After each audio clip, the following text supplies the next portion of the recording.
Why scapegoat survivors must blind themselves to others' shortcomings. Do interactions with others often feel like you've got to keep them feeling as though they are flawless in your eyes in order for the interaction to go successfully? And all the while, do you feel a worry and an anxiety over potentially failing to do this and everything getting ruined? Do friendships and relationships tend to start out really promising, but then peter out for one reason or another, where often something gets unveiled about the other person that makes it seem ill-advised to stay friends or partners with them?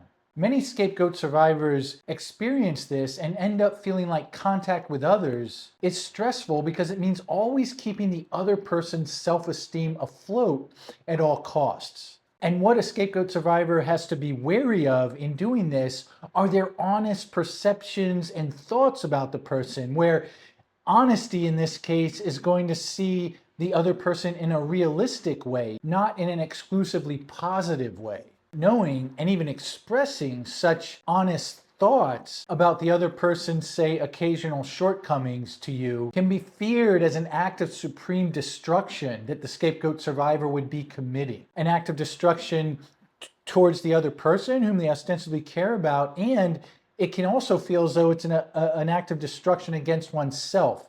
The guilt that can be felt is a particular kind of guilt that is, they call it self-loathing guilt.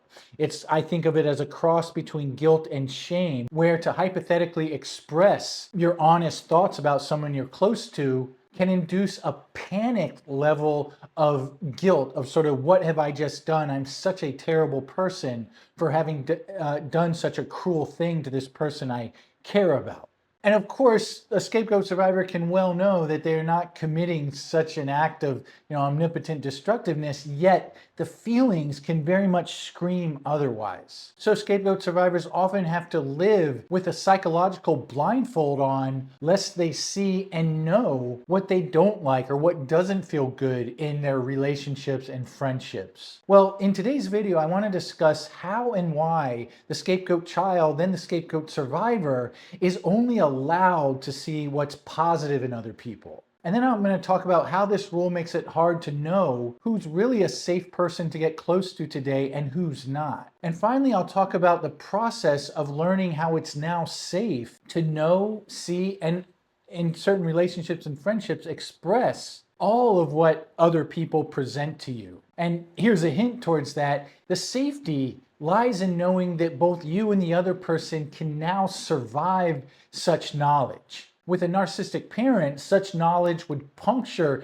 their very fragile and hugely inflated self-esteem far too much for you and your parent to survive your honest expression. So finding and having experiences that are to the contrary are going to be what lets you know it's now safe to operate with this kind of honesty. Well, my name is Reid, and I'm a licensed psychotherapist in California, and I specialize in working with adult scapegoat survivors of narcissistic abuse to understand how growing up with narcissistic parents has had to distort their sense of truth. And everything I share in this video today comes from working closely with people who've lived this exact same confusion and from having to navigate this type of upbringing myself. In essence, where forced loyalty to the narcissistic parent required putting on a psychological blindfold of their real flaws. Well, I think recovering your psychological sight, as it were, requires a comprehensive approach that I try to embody in what I call the 3 pillars of recovery.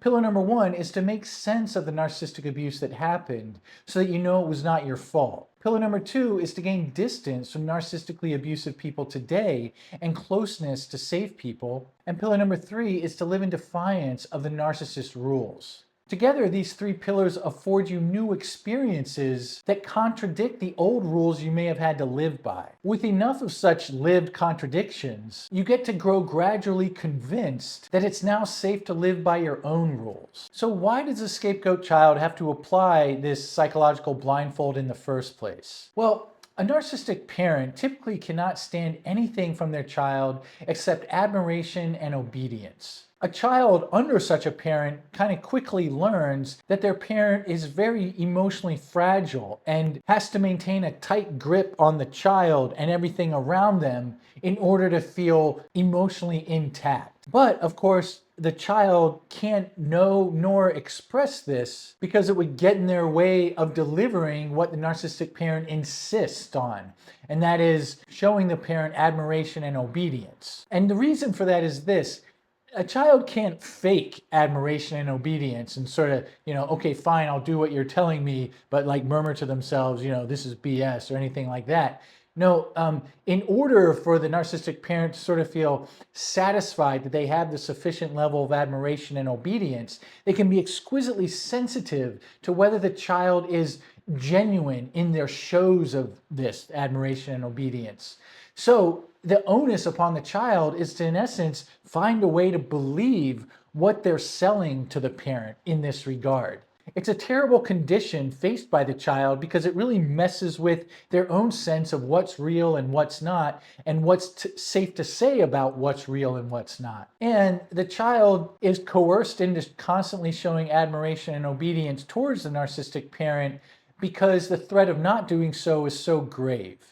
And in essence, we could talk a lot about, the narcissistic parent exploding in rage and so on. And those are important punishments that can be coercive and certainly tell a child, don't stop admiring and obeying the parent. I think, too, what can be an even deeper threat is that the narcissistic parent's only conscious way of seeing themselves is that of one who's superior and in charge of everyone in their vicinity. So the only people they sort of psychologically recognize in their orbit will be those who conform to their parents' inner reality. This means that their child has to sort of be the inferior and submissive one for the parent to psychologically recognize them, in essence. So if the child doesn't play by these rules, the worst outcome is that they go unrecognized by their narcissistic parent. And being unrecognized by your parent, as I've mentioned a lot of times before, yields the intolerable experience of being nobody to no one, not having a reality with your parent to share, and that has to be avoided at all costs. So the child gets caught in a terrible distortion of reality. The parent, whom they need the most in life, insists on being seen as perfect by their child, yet treats the child in ways that signal to the child how far from perfection the parent really is. So this leaves the child with the only choice of denying to themselves what they're actually seeing about the parent, and instead willing themselves to see the parent as perfect. This results in an ongoing tension within the child, where that child has to constantly be on guard and disavow any information that counters the idea that their parent is perfect. And of course, realistically, there's going to be plenty of evidence of that. So that's going to be a constant job that the child must psychologically keep up with at all times. So the scapegoat child's faced with this terrible choice, really, where they can balk at these demands of being seen as perfect by someone who's so clearly not perfect, and then not be able to share in the only reality that's available to them, that of their parents, yielding that sense of being nobody to no one. So that's a no-go. And the other option, which is sort of a forced option, is to do what I'm describing. Comply with the parents' exaggerated and inflated vision of themselves and deny the truth of what they really see from the parent. You can think of it as in The Wizard of Oz is thought to be this great being, and he's sort of like elevated on top of like a curtain, and then they open the curtain and just see a guy talking into a microphone, I believe.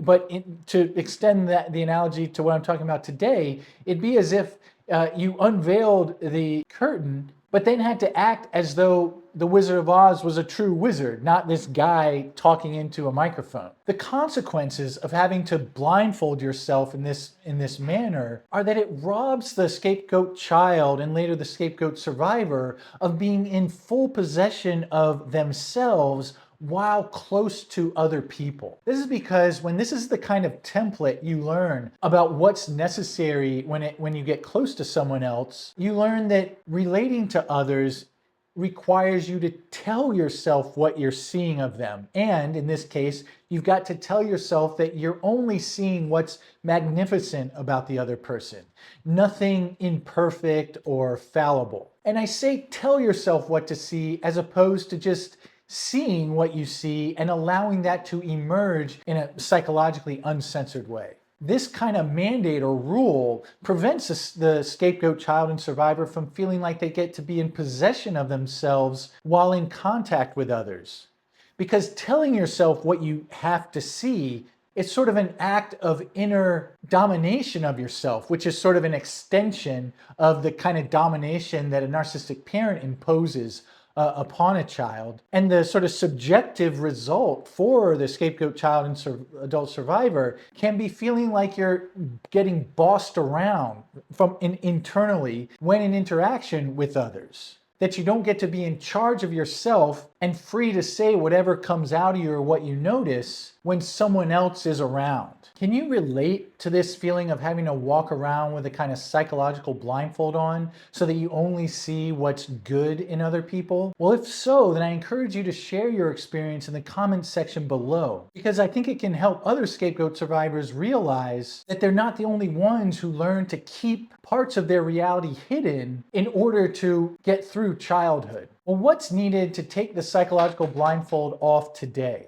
I think there are two key components here. First is learning repeatedly that someone close to you stays intact psychologically and emotionally and remains caring towards you even when you know, see, and express what's imperfect about them. It can be a huge revelation for a scapegoat survivor to learn that they can do this and it doesn't result in, the equivalent of Mount Vesuvius erupting, which is a volcano that erupted. I might be dating myself, but to see or find that another person can take the feedback and hold and be accountable, yet also remain caring and wanting to stay connected to you is wild relative to what would have happened with a narcissistic parent had you done such a thing. The other component to know you can now take that psychological blindfold off is learning repeatedly that the other person still cares about you and remains intact when they see your imperfections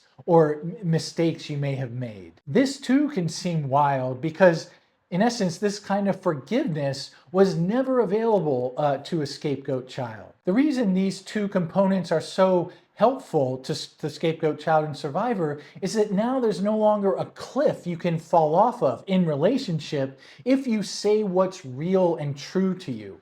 And if someone else say what's real and true about you, and they say that to you, over time you get to realize you no longer have to choose between honesty and continued connection to someone who matters to you. And again, over time, this lets you regain possession of yourself because you no longer have to tell yourself what you're seeing. You get to just say what it is you see and afford the same freedom to the other person. It goes from having to uphold a myth that the other person who's sort of in an asymmetrically more powerful position than you to just being two real humans connecting to one another without any illusions or demands that one or the other is perfect. Now, I say all that as an outcome that gets to be gradually worked towards and achieved, but the process and progress towards that is gradual and though incremental, it builds. I think one way to go from feeling like it's absolutely necessary to wear the psychological blindfold,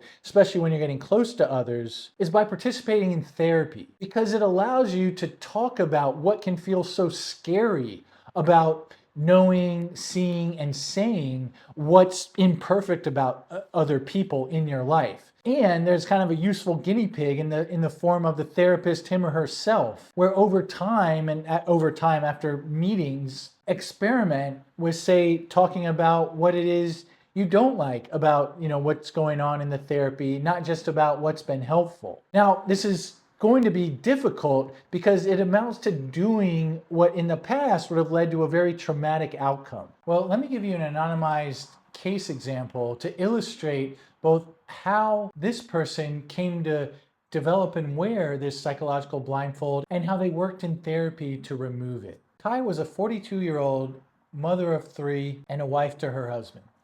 She came to therapy complaining of stress and anxiety and felt spread thin between all the responsibilities she had to meet by the people who depended on her. She would also talk about her father, who seemed to have a very intrusive and domineering presence in her life. He called her more than once per day, and she knew that if she didn't pick up, she would hear about it for the next week. Her well-honed reflex was to overlook her father's bad behavior and accentuate to herself and others his positive attributes. At the start of therapy, this wasn't an act. She was convinced that all he was sort of good and that his shortcomings just didn't exist. As we started work in therapy, it became clear what taught her this lesson to put the psychological blindfold on so that all she could see or think about with her father was what was good about him. Like she remembered at age 4 years old, asking him why he bossed her around so much, only to see him fly into an unhinged rage